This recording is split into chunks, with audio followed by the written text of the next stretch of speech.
Welcome to SST College of Arts and Commerce, Ulhasnagar. This is SST Edupedia and I am assistant teacher Satish Pawar.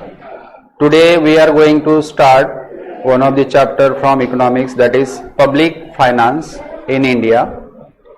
Public finance को हम क्या बोलते हैं कि सार्वजनिक वित्त। अभी कोई भी देश ले लो या कंट्री ले लो तो उसको चलाने के लिए सरकार के पास चाहिए फाइनेंस, यानी कि पैसा चाहिए, वित्त चाहिए। अभी देश को चलाना है तो बहुत सारे पैसों की जरूरत होती है। तो देश को चलाना है तो पैसा किसके लिए लगता है? जैसे आपने देखा होगा कि हमारा जो इंडिया है इसको दुनिया में सबसे ज्यादा नेबरिंग कंट्रीज है, 7 नेबरिंग कंट्रीज है, ठीक है। अभी हर कंट्री के साथ हमारे जो भी इंटरनेशनल रिलेशंस होते हैं, पॉलिटिकल रिलेशंस होते हैं, वो मेंटेन करने हैं। उसके बाद ये तो हो गया एक्सटर्नल जो भी फंक्शंस होते हैं, वो सब चलाने के लिए हमारे पास पैसा होना चाहिए। उसके बाद हमारे देश के अंदर भी बहुत सारे प्रॉब्लम्स होते हैं या कुछ डेवलपमेंट करनी है तो उसके लिए भी पैसा लगता है। तो ये जो टॉपिक है रिलेटेड किससे है कि पब्लिक फाइनेंस है। कि अभी आपने देखा होगा कि देश जो भी सरकार है, कोई भी पॉलिटिकल पार्टी की सरकार ले लो, कोई भी पार्टी की सरकार को देश को चलाने के लिए बहुत सारे पैसों की जरूरत होती है। तो सरकार की तिजोरी में पूरे देश में से अलग अलग कोने में से जो पैसा आता है, जो पब्लिक टैक्स पे करती है, तो सरकार को काम तो करना ही है और ये सब जो भी फंक्शंस होते हैं वो चलाने के लिए सरकार को चाहिए पैसा। तो सरकार 2 टाइप के काम करती है। तो हम अगला जो पॉइंट्स है ये चैप्टर में से, उसका नाम है फंक्शंस ऑफ पब्लिक फाइनेंस। तो पहला जो फंक्शन है ऑब्लिगेटरी फंक्शंस। ऑब्लिगेटरी फंक्शंस का मतलब कंपलसरी सरकार को ये काम करना ही है। कोई भी देश चलाने वाली सरकार हो तो सरकार को ये सब करने के लिए। तो जैसे अभी ऑब्लिगेटरी फंक्शंस का मतलब है सरकार ये खर्चा करना ही पड़ता है। तो आपने देखा होगा कि जैसे एक पॉइंट है उसमें कि प्रोटेक्शन फ्रॉम एक्सटर्नल अटैक्स। अभी एक्सटर्नल अटैक्स क्या होते हैं?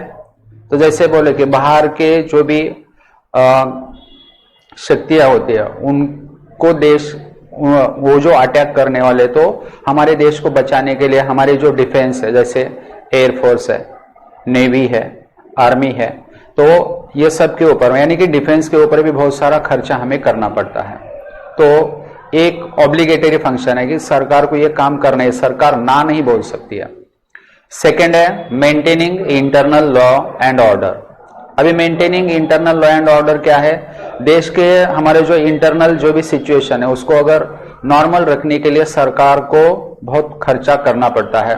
तो नॉर्मल न होने के रीजन क्या होते हैं कि जैसे हमारे देश में आपने देखा होगा कि बहुत सारे कास्ट के, रिलीजन के लोग रहते हैं। तो रिलीजियस कॉन्फ्लिक्ट्स बहुत बार हमारे देश में शुरू हो जाते हैं। जात को लेके, धर्म को लेके लोग झगड़ा करते हैं, तो बहुत बार हमारी law and order situation disturb हो जाती है।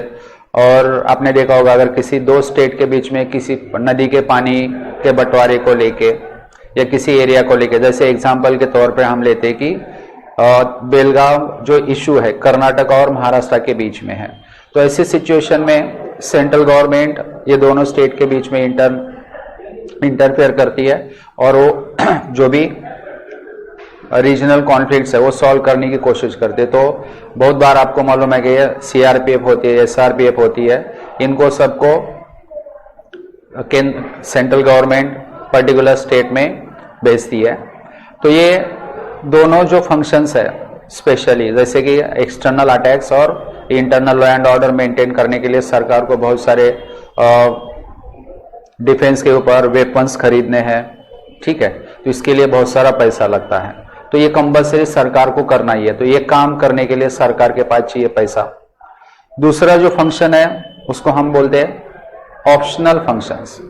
अभी ऑप्शनल का मतलब सरकार ने अगर नहीं भी किया तो ज्यादा कुछ हमारे देश में प्रॉब्लम नहीं आता है, लेकिन सरकार करती है। तो उसमें एग्जांपल्स के तौर पर लेते हैं कि प्रोविजन ऑफ एजुकेशन। क्या आपको मालूम है कोई भी देश की अगर तरक्की हो रही है नहीं हो रही है तो वो देश का एजुकेशन कैसा है वो डिसाइड करता है।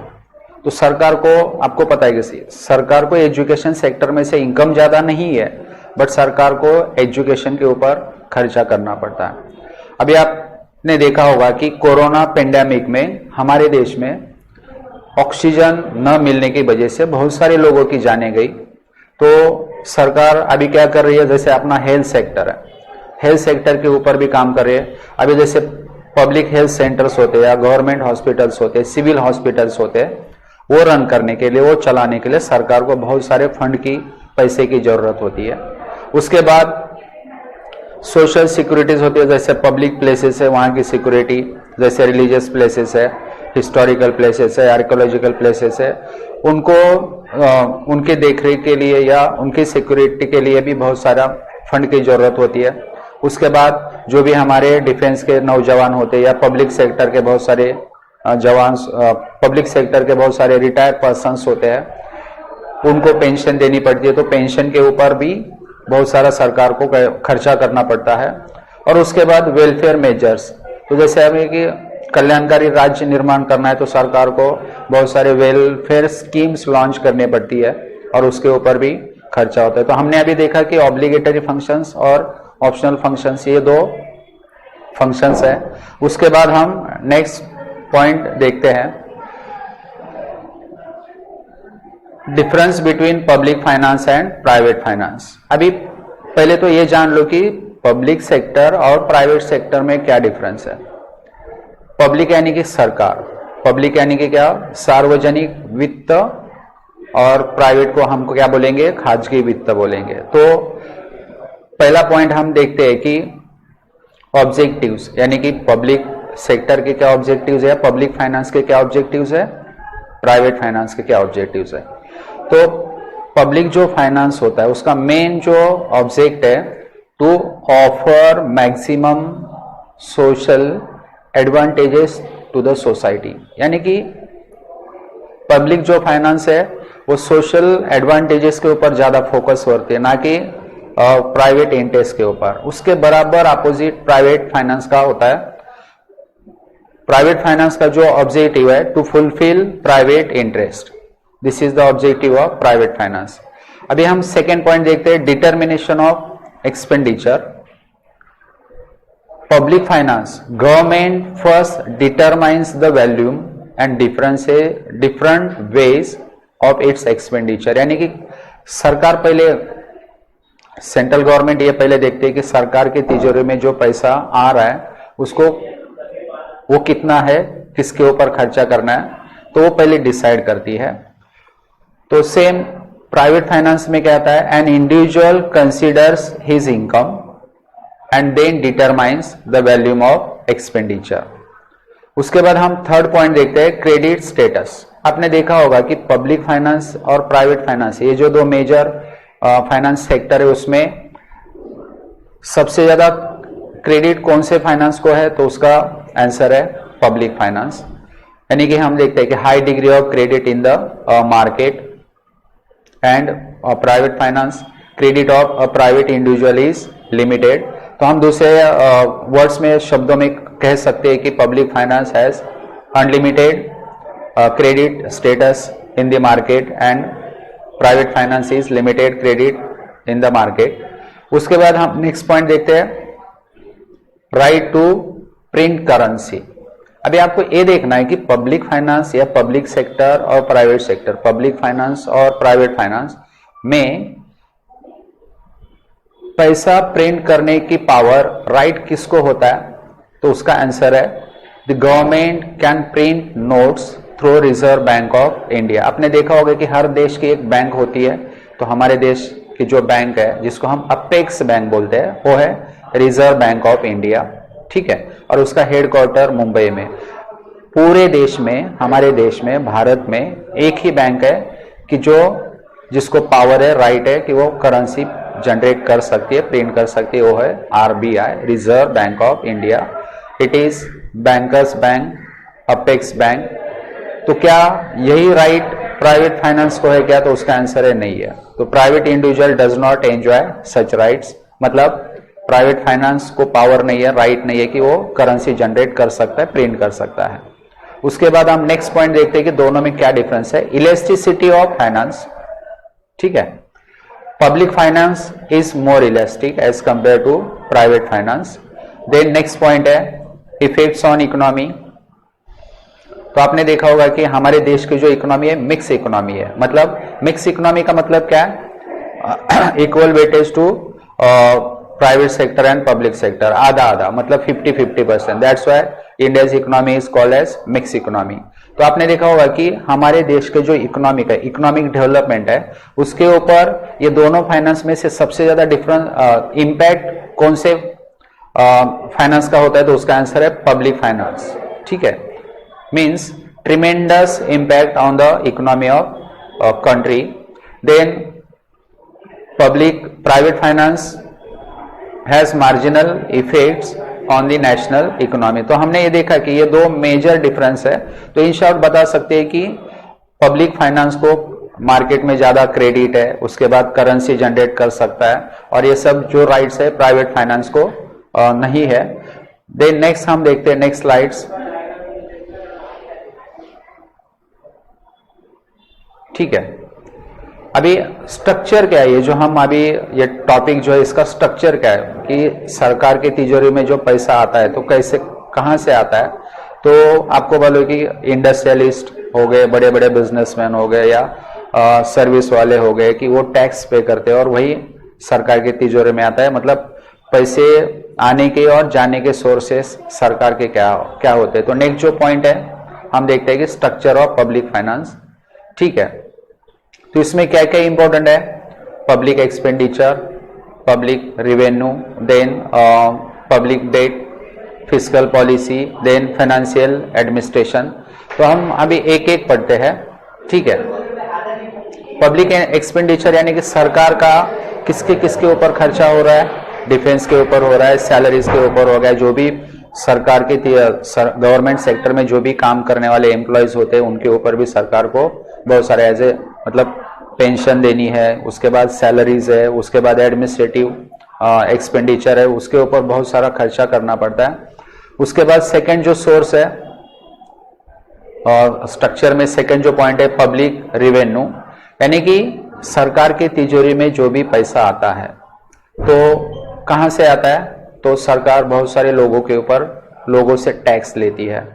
तो एक है पहला पॉइंट है टैक्स, और दूसरा जो रेवेन्यू पब्लिक रेवेन्यू उसका पॉइंट है नॉन टैक्स। तो टैक्स में देखो टैक्स के दो टाइप्स होते हैं, पहला तो है डायरेक्ट टैक्स और दूसरा है इनडायरेक्ट टैक्स, ठीक है। तो अभी डायरेक्ट जो टैक्सेस होते हैं, तो जैसे डायरेक्ट टैक्स, तो उसमें क्या क्या इंपॉर्टेंट है, उसके पॉइंट्स जो दिया है, प्रोग्रेसिव दिया, रिग्रेसिव दिया। मतलब अगर मैं जॉब कर रहा हूं तो मैं सरकार को टैक्स पे कर रहा हूं, तो इट्स मतलब इंडिविजुअल टैक्स जो पे करते हैं वो डायरेक्ट टैक्स में आता है।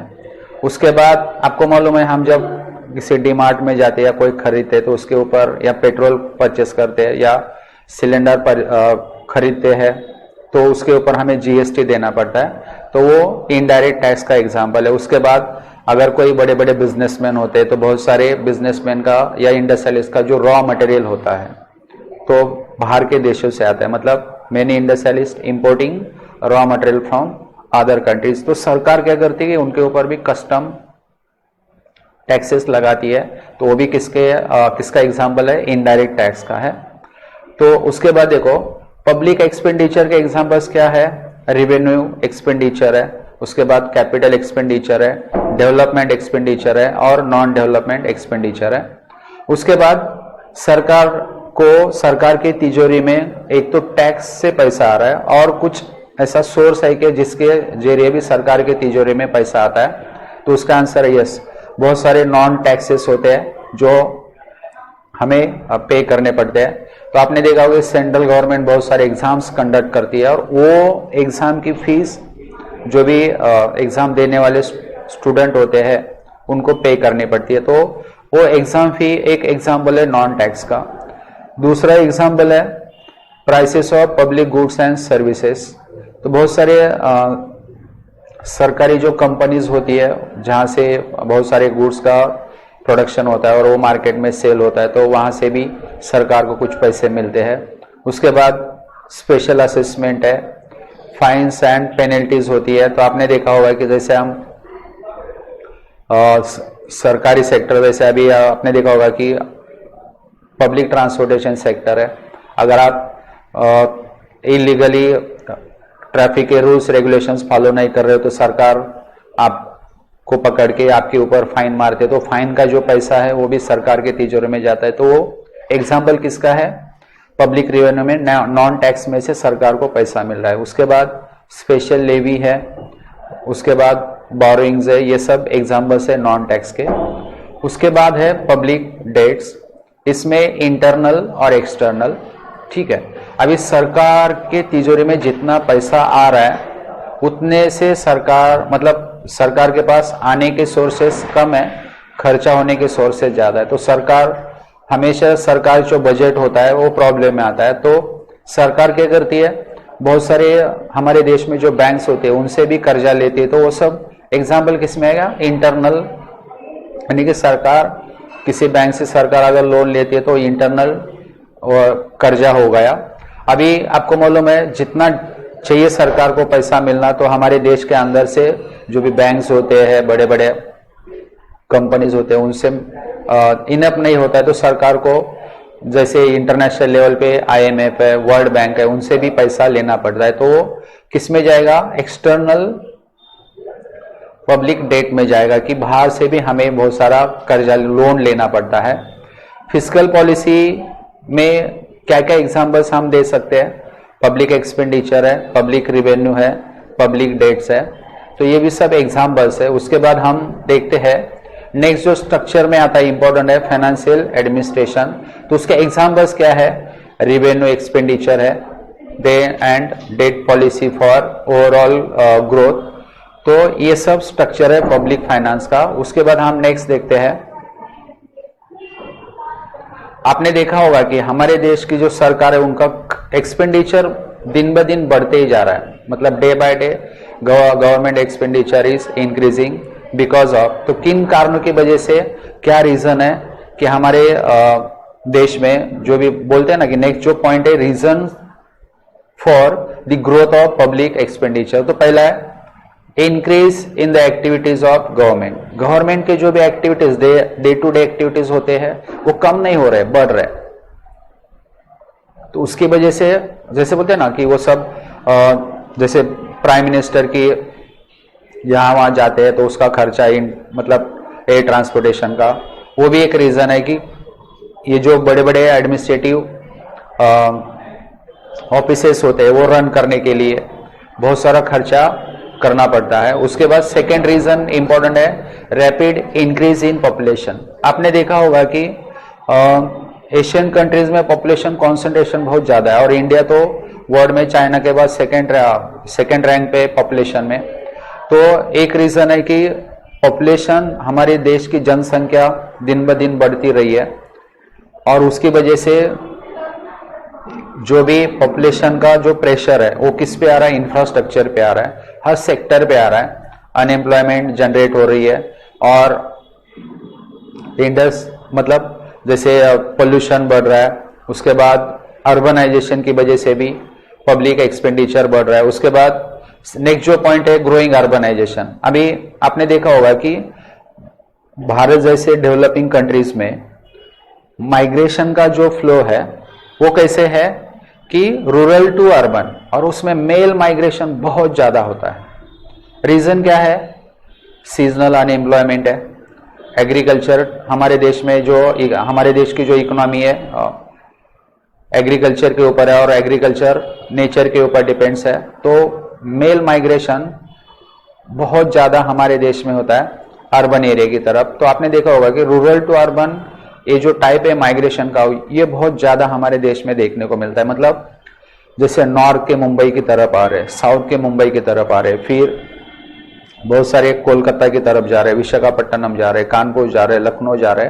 तो रूरल एरियाज की पॉपुलेशन कम हो रही है, और जो अर्बन सेंटर्स है वो बढ़ रहे हैं। मतलब अर्बनाइजेशन बहुत फास्ट हमारे देश में हो रहा है, और अर्बनाइजेशन की वजह से जो अर्बन एमिनिटीज होते हैं उसके ऊपर माइग्रेशन का बहुत ज़्यादा प्रेशर आता है। तो जैसे आपने देखा होगा कि जैसे हेल्थ एंड सैनिटेशन फैसिलिटी है, ट्रैफिक जाम प्रॉब्लम होता है, और ये सब कंट्रोल में लाने के लिए बड़े बड़े हाईवेज बनाने पड़ते हैं।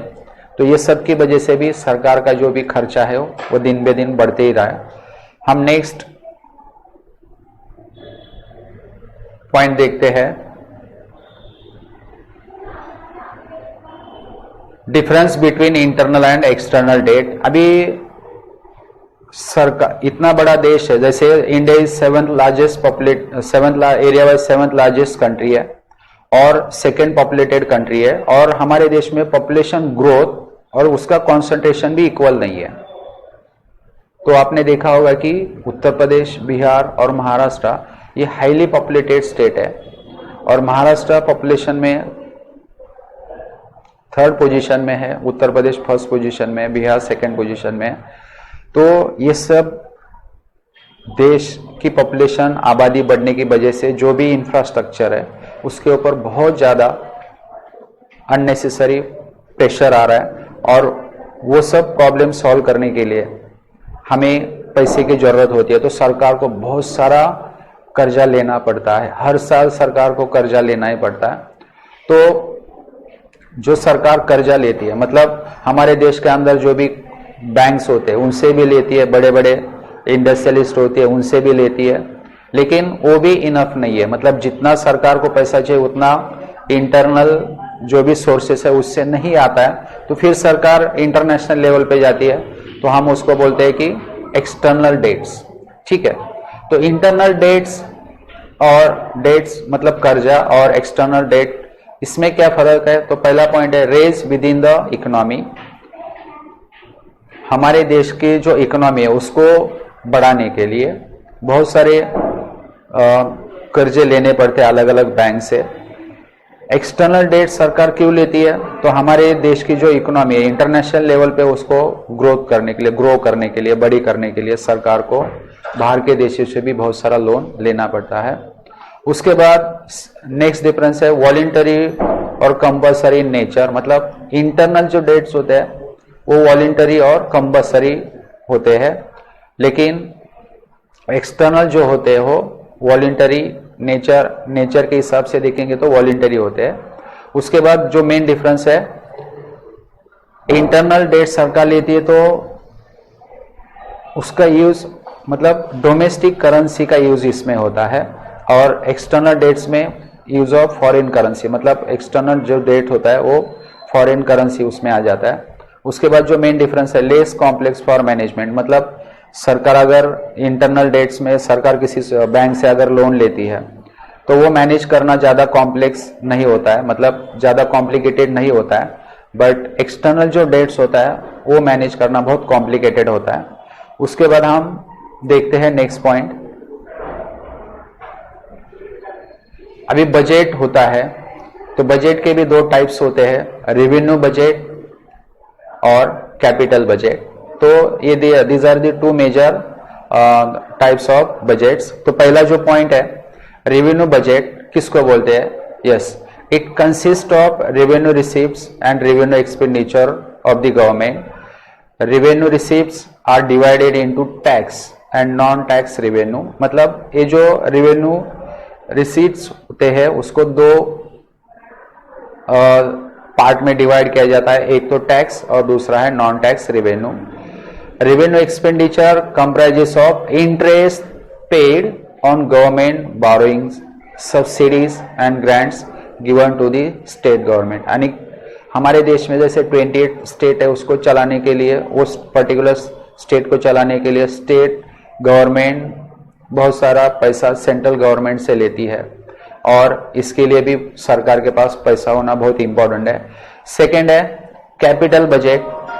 Capital budget consist of capital receipts and capital payments. Capital receipts are government loans raised from the public and the reserve bank of India, disinvestment of equity holdings in the public sector enterprises, loans received from the foreign government and other foreign bodies, state deposits funds, special deposits। तो ये सब important types है budget के। Thank you very much.